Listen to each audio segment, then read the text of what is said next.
Shalom Bapak Ibu, sahabat Galilea yang diberkati oleh Tuhan Yesus. Selamat pagi, apa kabar hari ini? Saudara, kembali kita mau bersaat teduh, kita mau datang kepada Tuhan, membaca merenungkan firman Tuhan.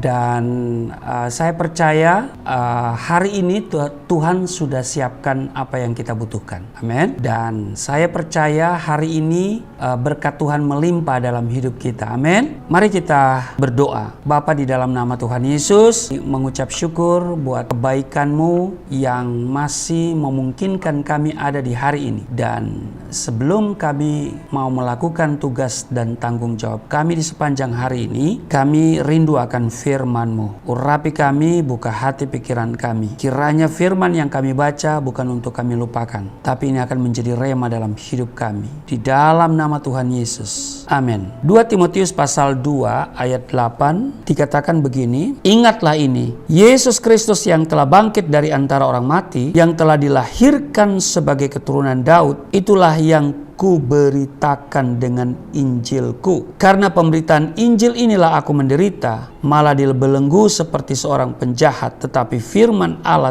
tidak terbelenggu. Ayat 10. Karena itu aku sabar menanggung semuanya itu bagi orang-orang pilihan Allah, supaya mereka juga mendapat keselamatan dalam Kristus Yesus dengan kemuliaan yang kekal. Ayatnya yang ke-11. Benarlah perkataan ini, jika kita mati dengan Dia, kita pun akan hidup dengan Dia. Ayat 12. Jika kita bertekun, kita pun akan ikut memerintah dengan Dia. Jika kita menyangkal Dia, Dia pun akan menyangkal kita. Ayat 13. Jika kita tidak setia, Dia tetap setia, karena Dia tidak dapat menyangkal dirinya. Saudara, ayat 13 ini seringkali disalahpahami, bahkan disalahgunakan, ya kan? Jika kita tidak setia, Dia tetap setia karena Dia tidak dapat menyangkal dirinya. Sekali lagi saya katakan bahwa ayat ini seringkali disalahartikan oleh banyak orang di luar sana. Mereka berkata begini, enaknya menjadi seorang Kristen. Gitu dia katakan begini, ya kalian bisa hidup seenaknya, berbuat dosa apapun, malas baca firman, jarang ibadah, dan tidak usah repot-repot terlibat dalam pelayanan. Toh jika kita tidak setia, Tuhan tetap setia. Saya mau katakan, dengar baik, ini namanya ngaur.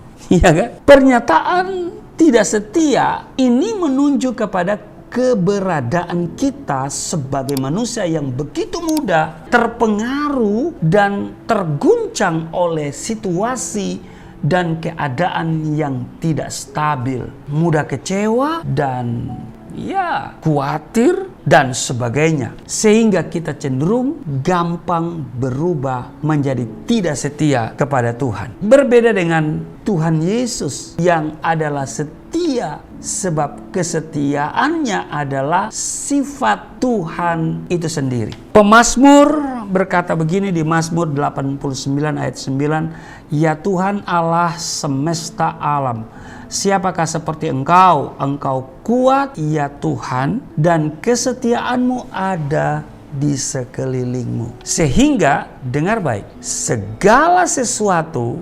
dikerjakan oleh Allah dengan kesetiaan. Nah, bagaimana agar kita senantiasa menikmati dan merasakan kesetiaan Tuhan? Yang pertama, dengar baik, fokus kepada Yesus. Kepada Timotius, Rasul Paulus berpesan agar ia senantiasa mengingat-ingat Tuhan. Itu sudah bisa baca di 2 Timotius pasal 2 ayat 8. Pribadi Yesus harus menjadi fokus kehidupan kita. Tadi di ayat 8 dikatakan bahwa ingatlah ini, Yesus Kristus yang telah bangkit dari antara orang mati, yang telah dilahirkan sebagai keturunan Daud, itulah yang kuberitakan dalam Injilku. Jadi pribadi Yesus harus menjadi fokus kehidupan kita. Namun sering kita membesar-besarkan masalah, mengingat-ingat kejelekan orang lain atau kekecewaan terhadap seseorang, bukannya mengingat-ingat pribadi Yesus dengan segala kebesaran, kuasa, karya, dan kebaikan serta pengorbanannya. Akibatnya bertemu dengan sedikit ujian, ditimpa sedikit masalah, tantangan, dia langsung lemah iman, mengeluh, bersungut-sungut, dan kemudian berubah tidak setia. Jadi Bapak Ibu, bagaimana agar kita senantiasa menikmati dan merasakan kesetiaan Tuhan? Yang pertama, kita harus fokus kepada Yesus. Yang kedua, ya mau menderita untuk Injil.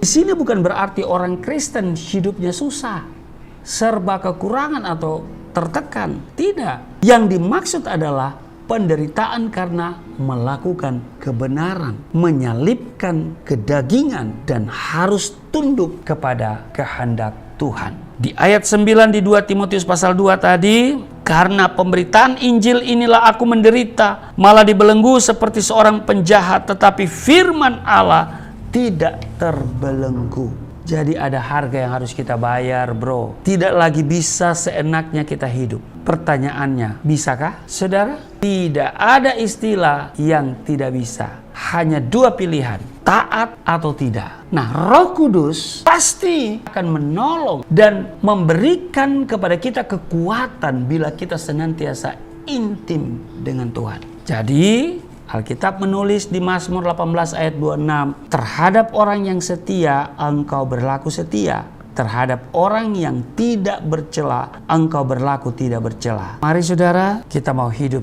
setia kepada Tuhan. Amin. Dan kita semua ini harus mau membayar harga. Yaitu apa? Menyangkal diri, pikul salib, ikut Dia dengan setia. Tuhan Yesus memberkati. Mari kita berdoa. Terima kasih Tuhan untuk hari ini. Kami diingatkan supaya kami mau setia di tengah kehidupan yang banyak kali membuat kami terjebak, dan kami kemudian tidak lagi setia kepada Engkau, mengikuti tawaran-tawaran yang sesungguhnya menjauhkan kami daripada Tuhan. Itu sebabnya hari ini kami diingatkan bahwa kami harus setia karena Engkau setia. Bahkan Engkau tetap setia di tengah ketidaksetiaan kami. Berkati seluruh sahabat Galilea di mana saja mereka berada.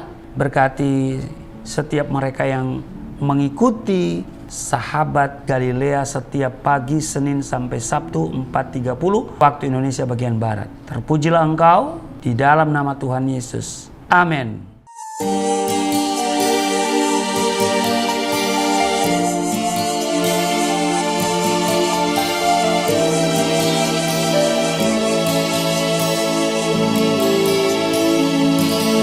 Bapa kami yang di surga,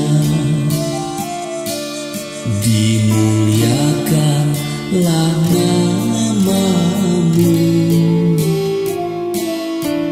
Datanglah kerajaan, jadilah kehendak-Mu di bumi seperti di surga.